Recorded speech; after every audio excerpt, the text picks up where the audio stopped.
Iran ने 34,000 नागरिकों को पाकिस्तान वापस भेजा। सभी पाकिस्तानी अवैध रूप से दूसरे देशों में रह रहे थे। पहले भी यूएई जैसे देश पाक नागरिकों को वापस भेज चुके हैं। और इतना ही नहीं, सिर्फ पाकिस्तान के नागरिकों की बात ना करें, आपको याद होगा वो तस्वीरें भी हमने दिखाई जब पाकिस्तान के भिखारियों को भी निकाला गया था। हम जाहिलों की बात तो करते हैं, हम मदरसों की बात तो करते हैं, लेकिन ये पढ़े लिखे जाहिल, इनका क्या किया जाएगा? इनके लिए कुछ चीज जो है, कोई बात जो है वो नहीं रह गई है जो कि लोगों के सामने ना आई हो। ईरान ने अभी 1-2 दिन पहले पाकिस्तान को खबरदार किया है कि अगर आप फाइनल नोटिस दिया है पाकिस्तान को कि अगर आप ये कंप्लीट नहीं करते तो फिर हम इसके ऊपर जो इंटरनेशनल कोर्ट ऑफ आर्बिट्रेशन है पेरिस में, उसमें जाएंगे। और उसमें जितने एक्सपर्ट्स हैं अभी तक वो ये कह रहे हैं कि ईरान का जो केस है वो बहुत ज्यादा स्ट्रांग है और वो जीत सकते हैं। कोई भी इकोनॉमी अगर ग्रो कर रही है, एक्सपैंड कर रही है, तो फिर सबको फायदा मिलता है, आपको भी मुझे भी।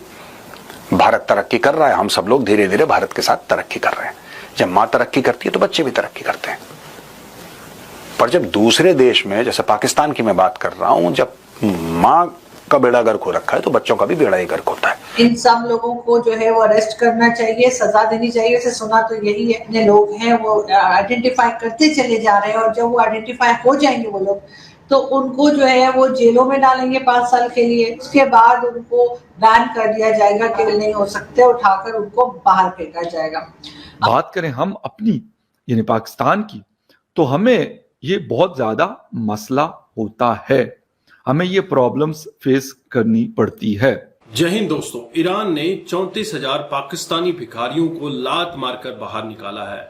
ईरान ही नहीं, इससे पहले भी कई मुस्लिम कंट्री, जिनको ये मुस्लिम बरादर बोलते हैं, उन्होंने पाकिस्तानी भिखारियों को निकाला है, अपने देश से डिपोर्ट किया है। 2 दिन पहले की खबर है जिसमें इंडोनेशिया, सबसे बड़ा मुस्लिम देश, और यूएई, इराक, सऊदी अरब से पाकिस्तानियों को निकाला था। दोस्तों, यह पहली घटना नहीं है जो कि पाकिस्तानियों को इस तरह से बेनकाब किया जा रहा है। ईरान के भिखारियों को भीख मांगने के लिए वहां से निकाल दिया गया। भीख मांगने की आदत से अब दुनिया परेशान हो गई है और उसका असर भी अब दिखने लगा है। इन सब लोगों को जो है वो अरेस्ट करना चाहिए, सजा देनी चाहिए। वैसे सुना तो यही है, इतने लोग हैं वो आइडेंटिफाई करते चले जा रहे हैं, और जब वो आइडेंटिफाई हो जाएंगे वो लोग, तो उनको जो है वो जेलों में डालेंगे 5 साल के लिए। उसके बाद उनको बैन कर दिया जाएगा कि नहीं हो सकते, उठाकर उनको बाहर फेंका जाएगा। यहाँ पे फेंका जाएगा, उसके बाद उनको कोई दूसरी कंट्री एक्सेप्ट नहीं करेगी, और होना भी यही चाहिए। जहाँ वाला निजाम नहीं है कि आपकी जो मर्जी आप करते रहे और जो मर्जी नारे लगाते रहे। वहां तो बहुत ज्यादा सख्ती है, और यही चीज ये लोग डिजर्व करते हैं। एक्सट्रीम तो हमने हर चीज में ही देखा है। पाकिस्तान में अजीब किस्म के, जिसे कहते हैं ना, ज़हनी तौर पे पागल किस्म के लोग जो हैं वो बसते हैं। शायद इतना ज्यादा क्रेजीनेस मैंने कहीं और नहीं देखा। बिल्कुल इनका ना सिर्फ सियासत में, यानी आप कहते हैं ना कि जी एक जगह पर आके दुश्मनी भी रोक देनी चाहिए, ताकि कल को सामना हो तो आप किसी के साथ सलाम दुआ कर सकें। लेकिन ये लोग उस पे नहीं जाते, ये उस हद तक चले जाते हैं कि जहाँ पे एक दूसरे की शक्ल से नफरत हो जाए। कोई भी इकोनॉमी अगर ग्रो कर रही है, एक्सपैंड कर रही है, तो फिर सबको फायदा मिलता है, आपको भी मुझे भी। भारत तरक्की कर रहा है, हम सब लोग धीरे धीरे भारत के साथ तरक्की कर रहे हैं। जब माँ तरक्की करती है तो बच्चे भी तरक्की करते हैं। पर जब दूसरे देश में, जैसे पाकिस्तान की मैं बात कर रहा हूं, जब माँ का बेड़ा गर्क हो रखा है तो बच्चों का भी बेड़ा ही गर्क होता है। अब इतने पैसे, अब देखिए उन्होंने अपना डिफेंस बजट बढ़ा दिया। अब मैं डिफेंस बजट की बात करूंगा, फिर पाकिस्तानी बोलेंगे कि हाँ आप तो साहब इंडियन आर्मी के ऑफिसर रह चुके हैं, और आप तो इंडियन हैं, और आप कमेंट करते हैं जियो पॉलिटिक्स पे, और हमारे खिलाफ आप बातचीत करते हैं, तो आपको तो बुरा लगेगा ही। आपको तो बुरा लगेगा ही कि पाकिस्तान जो है वो it's increasing its defence budget, और आपको खतरा है हमसे। चलिए हम मान लेते हैं कि हमें खतरा है आपसे, चलिए मान लेते हैं। आप कह रहे हैं तो आपके कहने पर मान लेते हैं। अच्छा, उससे होगा क्या?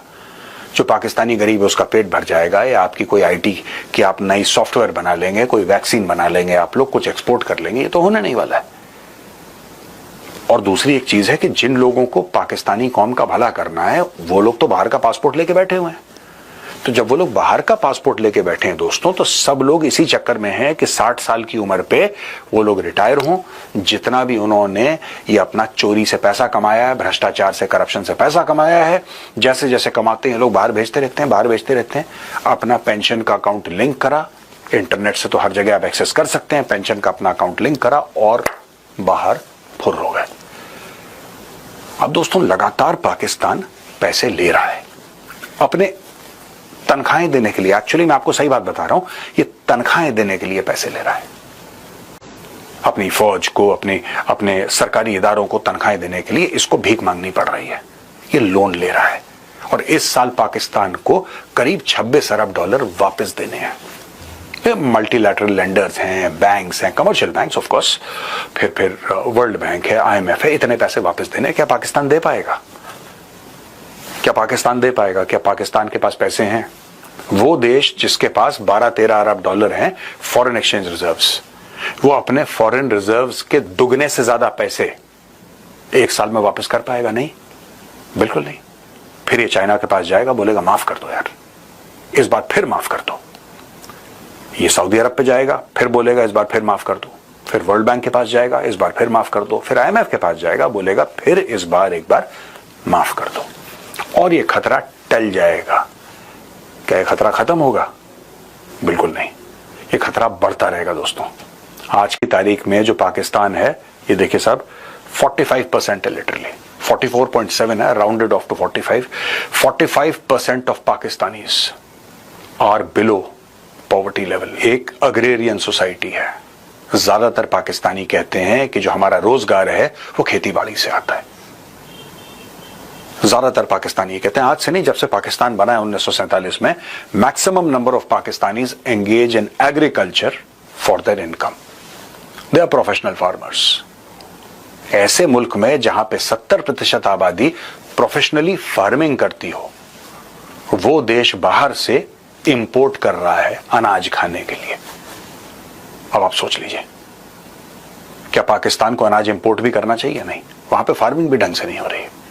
और डाले जाओ डिफेंस में पैसा, खरीदो मिसाइल चाइना से। चाइना भी कह रहा है हाँ ठीक है, 100 रुपए की चीज का दाम 500 रुपए कर रहा है, और 500 रुपए का बढ़ा के दाम कह रहा है कि चलो तुम्हें 50% डिस्काउंट दिया। दोस्तों, पाकिस्तानी भिखारी क्यों दूसरे देशों में जाकर वहां का इकोनॉमी का बेड़ा गर्क करने की कोशिश करते हैं? अपना तो बेड़ा गर्क है ही, और यहाँ बिना किसी गवर्नमेंट ऑफिशियल के मिले इनको वीजा कैसे मिल जाता है, और फिर कैसे दूसरे देशों में जाकर अपना एक धंधा चलाते हैं। पाकिस्तान की अगर सबसे बड़ी इंडस्ट्री की बात करें, 5000 करोड़ की इंडस्ट्री है, जो कि बैगिंग की इंडस्ट्री है, जहां पर सबसे ज्यादा भिखारी पाए जाते हैं। और इन इंडस्ट्रीज में भिखारियों की ट्रेनिंग होती है, कैसे आपने भीख मांगनी है, दुबई में भीख कैसे मांगनी है, मलेशिया में भीख कैसे मांगनी है, या फिर मुस्लिम ब्रादर जिनको ये बोलते हैं उनसे भीख कैसे मांगनी है। कहने को तो ये काफिर करते हैं, लेकिन काफिरों के देश में जाकर वहां पर किस कदर ये गंद मचाते हैं आप सभी को पता है। आप क्या सोचते हैं, ईरान के इस कदम से क्या पाकिस्तानी भिखारियों का भीख मांगना कम हो जाएगा? जरूर कमेंट करें।